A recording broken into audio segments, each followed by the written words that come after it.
അല്ലെങ്കിൽ തന്നെ കേരളത്തിൽ ഇപ്പോ പണിയെടുക്കാൻ അന്യ സംസ്ഥാന തൊഴിലാളികൾ വേണം. ഇനിയിപ്പോ വോട്ട് ചെയ്ത് നിങ്ങളെ ജയിപ്പിക്കാനോ അവർ വേണ്ടിവരും തോന്നുന്നു.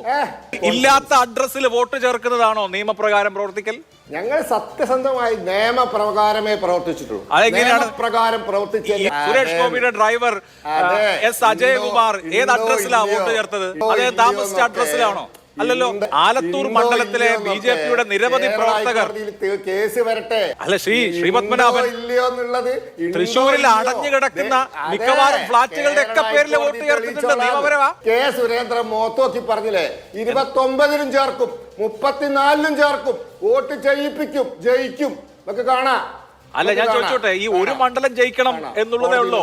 ഈ നാടിന്റെ നാനാഭാഗങ്ങളിലുമുള്ള ബിജെപിക്കാർ ഒറ്റ മണ്ഡലത്തിൽ അവിടെ വോട്ട് ചേർത്ത് അവിടെ വോട്ട് ചെയ്ത് ഒരാളെ ജയിപ്പിച്ചാൽ കഴിഞ്ഞു. അതൊരു രാഷ്ട്രീയ വിജയമായി കാണും. 5-6 29-ൽ 5-6 ഒന്നല്ല, 29-ൽ 1 5-6 സുരേന്ദ്രൻ പറഞ്ഞില്ലേ. അല്ല, നാളെ ഇനി വേറൊരാൾക്ക് നിങ്ങൾക്ക് വേണ്ടി വോട്ട് ചേർക്കണമെങ്കിൽ ഇനി വേറെ ഏതെങ്കിലും ഫ്ലാറ്റ് ഒഴിഞ്ഞു കിടന്ന എല്ലാ ഫ്ലാറ്റിന്റെയും പേരിൽ വോട്ട് രേഖപ്പെടുത്തി വോട്ട് ചേർത്തിട്ടുണ്ടെന്നാണ് മനസ്സിലാവുന്നത്.